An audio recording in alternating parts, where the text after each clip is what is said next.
আজকের এই মহামারীর সময় ইসলাম আরেকটা জিনিস আমাদেরকে শিখিয়েছে, সেটা হচ্ছে দুস্থদের সাহায্যে এগিয়ে আসা। সমাজে এখন অনেক দুস্থ মানুষ, যারা এতদিন পর্যন্ত নিজেরাই জাকাত দিত, আজকে তারা অনেকেই কিন্তু তারা জাকাত তো দেওয়া দূরের কথা, নিজেরাই অভাবগ্রস্ত। অনেকে চাকরি হারিয়েছে বিশ্বের বিভিন্ন দেশে এবং আমাদের দেশেও। যারা হয়তো টেম্পোরারি কাজগুলো করছে লকডাউনের কারণে, আজকে তারা কিন্তু অভাবী হয়ে পড়েছে। অতএব সাহায্যের হাত আমাদেরকে বাড়িয়ে দিতে হবে। আল কোরআনে ওই ব্যাপারে প্রচুর দিক নির্দেশনা আছে। খুদ মিন আমওয়ালিহিম সাদাকাতান তুতাহহিরুহুম ওয়া তুযাক্কিহিম বিহা, তাদের সম্পদ থেকে সাদাকা গ্রহণ করো। গ্রহণ করো মানে কি, নিজের জন্য নাকি মানুষের জন্য?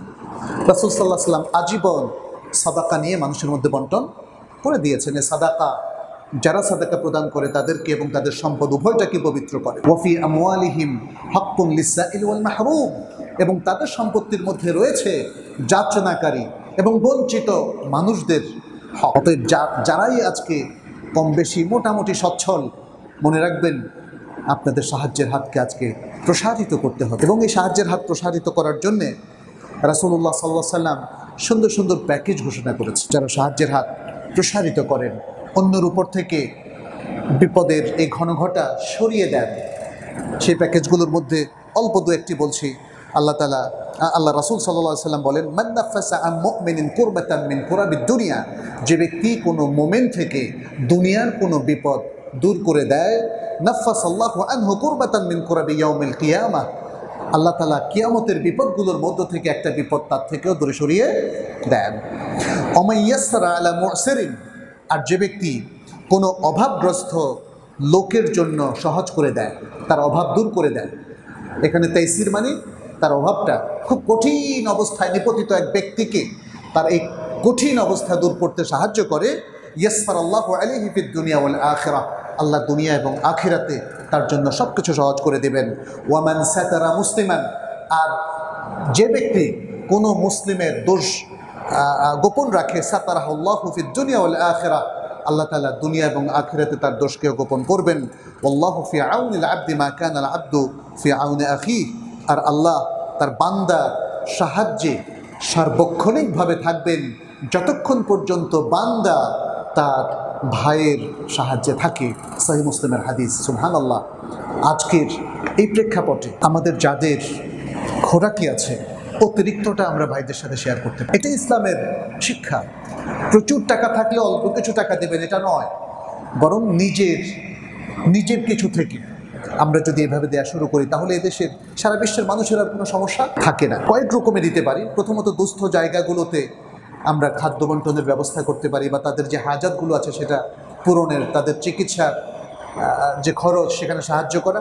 আর দ্বিতীয় হচ্ছে আমাদের গৃহ পরিচারক, পরিচারিকা, ড্রাইভার, এদেরকে অনেকেই লকডাউনের কারণে দেখা যাচ্ছে যে গাড়ির ব্যাটারি খুলে বলেছেন, ভাই আমি 2 মাস বন্ধ থাকবো, লকডাউন বা 3 মাস, তোমার আপাতত চাকরি নট। এটা তো ঠিক হলো না। আমাদের উচিত হচ্ছে তাকে তার বেতনটা চালু রাখা, আর যদি পুরোটা চালু রাখা সম্ভব না হয় তাহলে হাফটা চালু রাখা। কারণ চাকরি কিন্তু সবার যায়নি, বড় বড় কোম্পানির সরকারি চাকরি কিন্তু যায়। তাহলে ইনাদের চাকরি কেন আপনি একদম খেয়ে ফেলবেন? আপনার যদি সামর্থ্য কমে যায় এই সময়, তাহলে আপনি হাফ বেতন দেন আর বাকিটা সাদাকা দিয়ে পূরণ করেন। অন্তত একটা সুন্দর ম্যানেজমেন্টে আসেন, কিন্তু এদেরকে একদমই বঞ্চিত করবেন না। গৃহপরিচারক বা পরিচারিকা, তাদেরকে আমরা হয়তো বলছি যে এই সময় তোমরা এসো না, ঠিক আছে, কিন্তু আমরা তাদের বেতনের পুরো অংশ, হাফ অংশ আমরা চালু রাখতে পারি, এবং যদি হাফ অংশ চালু রাখি তাহলে বাকিটা সাদাকা দিয়ে আমরা পূরণ করতে পারি। আর সবচেয়ে বড় কথা হচ্ছে এই হাফ অংশটা আপনার সাদাকা হয়ে যাচ্ছে, আপনার তো লস নাই কোনো। আপনি যে বেতনটা দিলেন এটা কি সাদাকা না? মুসলিমের সে বিখ্যাত হাদিসে তো রাসূল সাল্লাল্লাহু আলাইহি ওয়াসাল্লাম বলছেন যে ফরজ যে লোকমাটা তুমি তুলে দিচ্ছ স্ত্রীর মুখে, হাত্তা মা তাদাউ ফি ইমরাআতিক, তুমি তোমার স্ত্রীর মুখে যে লোকমাটা তুলে দিচ্ছ সেটাও সাদাকা। সাদাকা এই সেন্সে যে এটার দ্বারা তুমি সওয়াব অর্জন করছো। আমাদের প্রত্যেকটা ভালো কাজ সাদাকা। সে হাদিসে এটাই বলা হয়েছে, কুল্লু মা'রুফিন সাদাকা, প্রত্যেক ভালো কথা সাদাকা, প্রত্যেক ভালো আমল সাদাকা। সুতরাং আমাদের এভাবে এগোতে হবে।